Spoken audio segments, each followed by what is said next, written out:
Attention visitors to the Intergalactic Aerospace Expo. It is day 5 at the IAE 2951, the Intergalactic Aerospace Expo. We are in Star Citizen 3.15.1. We've got Crusader and Tumbril land systems as the main expos on the show floor expos. You know what I'm talking about. So we've got those Herculeses to try out. We've got a selection of Nova tanks. They're all the same. I'm not sure why they've got 3 there. I suppose it looks cool, for sure. But if you want to check out those Hercules, especially the A2 with the bombs, now's your time to do it, because it is a super expensive sort of ship there. And then we've got the Ares Ion and Inferno and the Mercury Starrunner. And then downstairs, we've got a bit more. We'll have a look at that stuff in a second. So let's have a quick listen to this first. Bright Future. Crusader Industries continues to surprise ship enthusiasts around the Empire. Initially known for their commercial transports like the Genesis Starliner and the Hercules Starlifter, Crusader has been expanding into the civilian market with the introduction of their Ares Starfighter and Mercury Starrunner. Needless to say, the future is bright for this titan of astroengineering. So, Crusader, I think, it's starting to be potentially one of the ship manufacturers I'm most excited about.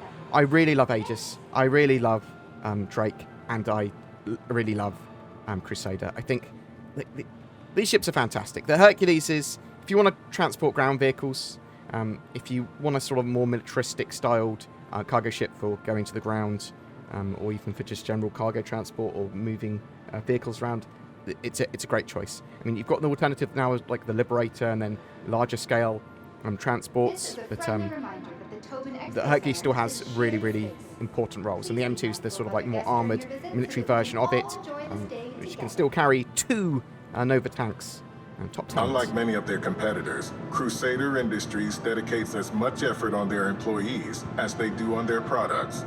Recognized as one of the UEE's best employers in 2943 and 2946, Crusader not only offers competitive pay and benefit programs to all employees, but also houses extensive in-house training and education programs to foster talent and take their workers to the next level of their career. Perfect. So yeah, it's definitely worth renting some or all of these. I mean, the C2 and the M2 is pretty much of a muchness. Certainly ones I'd be buying in-game rather than buying with real money. And the Nova tank is a great laugh, and you can transport multiples of these in these vehicles, so maybe that might be worth doing. I'm going to rent myself a Nova tank here. I already have a couple.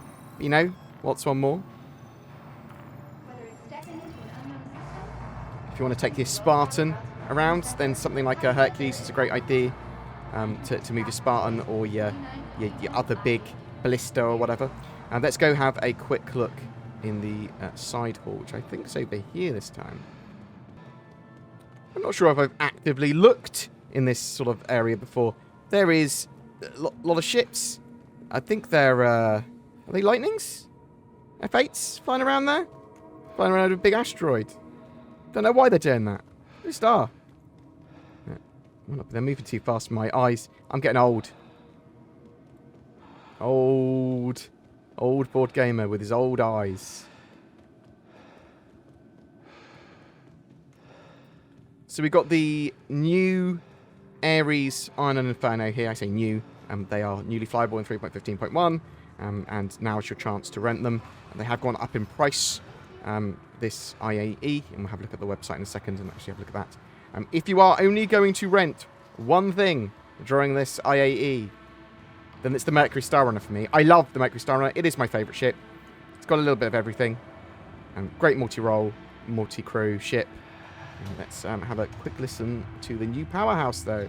Although Crusader Industries might be best known for their transports, their recent introduction of the Ares Starfighters shows that the charity-minded manufacturer is taking a new approach to helping citizens across the Empire, and more specifically, those who live on Crusader itself. With recent attacks by well-outfitted groups like Xeno Threat and the Nine Tails becoming all too common, it's easy to see why a powerhouse like the Ares has added to their lineup. Oh, but when will the pirates also get them? But yeah, the Mercury Star Runner, cool little data runner, smuggler, cargo runner, multi-role, multi-crew, beast of a ship. Yeah, much love for you. I'm certainly going to run one. I want to have a look downstairs, run downstairs, and have a look in that holodeck and the vehicles down there too. So downstairs we have those Tumbril sort of Cyclone rovers. I really like them. Something a bit Halo about them. A little bit warthoggy. Or is that just me? Maybe I'm wrong. Lots of different variants of that. They are updating the ground gameplay for them. And you've got some more of the variants over here. The less weapon-orientated ones, it looks like. With the RN and the RC and just the standard one. Let's have a look to see what we've got in the Holo Room. So a lot of people get excited about the stuff in the Holo Room, even though they're just the very basic models. It's because they're ships that are yet to be out. So we've got a Genesis Starliner here.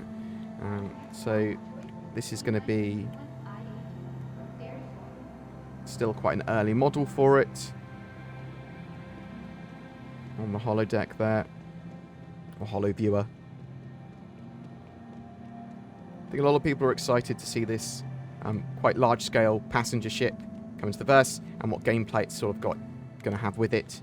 A lot of people have been wanting to be air stewards because of it. The Genesis Starliner is yet another landmark in Crusader Industries' proud history of transport designs.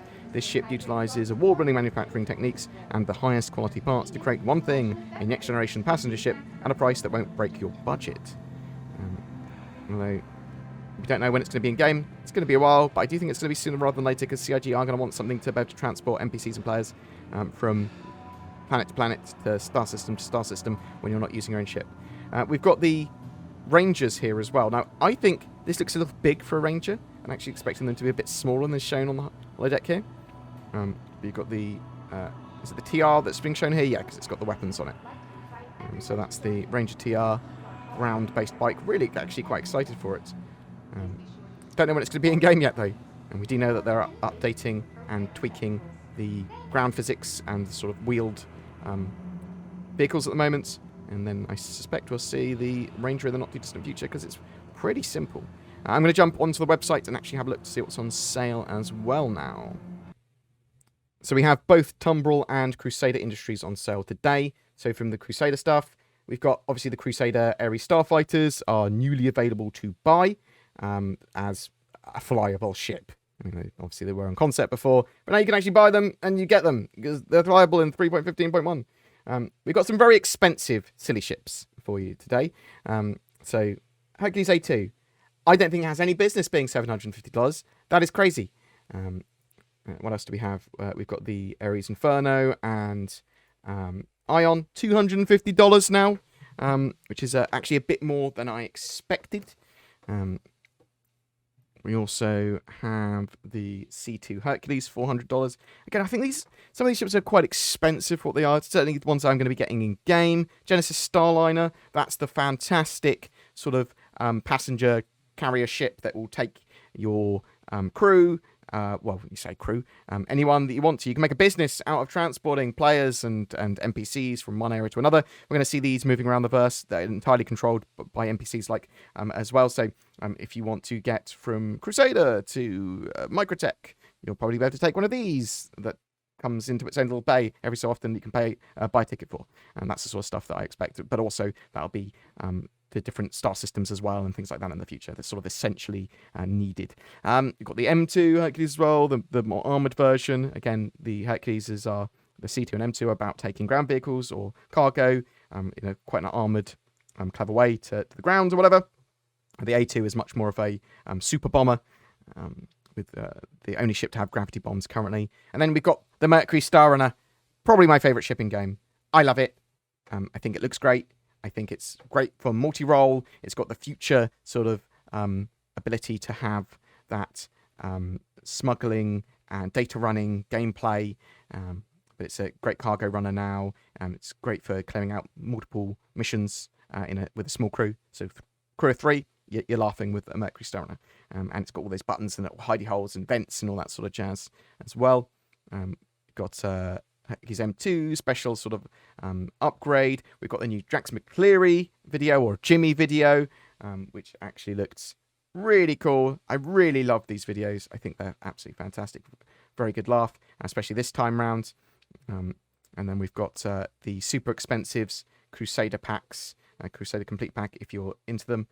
If you're a concierge member, you can have access to these. Many thousands of dollars. And then we've got the merch that we always have. Let's have a quick look at Tumbril land systems as well. There's going to be a load of Tumbril vehicles available today. So you've got the Cyclone. Yeah, cool. I mean, everything comes with 10 years insurance. Got the Cyclone 8A, which actually has some solid weapons on it. For taking out ships is the idea, but it also has an EMP. We've got the MT, which is better than the turreted version and the normal version because, well, it's got a turret and missiles on it. So, oh, this is actually pretty good. This sort of combines the turret version with the AA. It doesn't have the EMP, but it does have a fantastic mounted gun. You've got the RC, which is the racing variant of the Cyclone. You've got the RN, which is the recon variant, which is supposed to like reconnoiter and scout out stuff on the ground, place beacons, that sort of thing. You've got the TR, just the turreted version. You've got the Nova tank. So I think a lot of people love this, but we're waiting for it to come into theatres of war. We're waiting for it to have more uses on the ground, that sort of jazz. Do love the Nova tank though. I've got the Ranger CV, cool ground vehicle in concept. Don't know when it's going to come out. I would expect it sooner rather than later though. It's got a little bit of sort of cargo space on it. For some reason, it reminds me of Death Stranding. That's the sort of feel I get when I look at them. And we do know that they're upgrading and updating the sort of ground-wheeled vehicles and physics for that at the moment as well. But I would expect to see them in not too distant future. You've got the RC, which is the racing version. You've got the TR, which has the guns on it at the front. Pew, pew, pew. I think that's it. I don't think there was any special skins or paints today, which is a bit of a shame. But yeah, that's it for the Intergalactic Aerospace Expo. What's on sale on the Tumbril land systems and the Crusader Day. We are looking forward to more at the IAE soon. But I'm interested to know, are you going to be picking up anything today? Or have you picked up anything already at the IAE? And what are you looking forward to in the future? What are your thoughts? I'd love to hear from you in the comments below. It's November, and that means, yes, you're right, it's NordVPN season. All those delicious Nords are collected together to make the finest VPN that I shill for on my channel. Not only is NordVPN delicious, but it also protects. Check out the links below to get fantastic discounts, or go to nordvpn.com/BoredGamer. Do you dream of being at the controls of your spaceship in real life? Well, now you sort of can with Game Glass. It turns touchscreen devices into diegetic controllers for Star Citizen, and you can get the basic software free. Check it out in the links below. Every month we have a ship giveaway as well. This time it's for a Mercury Star Runner, a multi-crew ship that will let you do a bit of everything in-game now. Or at least most things. Lots of things in-game now. In the future it might allow you to do smuggling and data running too. All you need to do to be in for a chance of winning that is comment on any of my videos during November. More details down below. If you'd like to further support the channel, please consider clicking the join or thanks button under my videos, or even becoming a Patreon. You get some cool stuff to show that you're a true supporter of mine and Zin's art, some exclusive polls, ways of shaping the channel, some exclusive videos, all that sort of jazz too. Thanks for watching, and I hope to see you in the verse.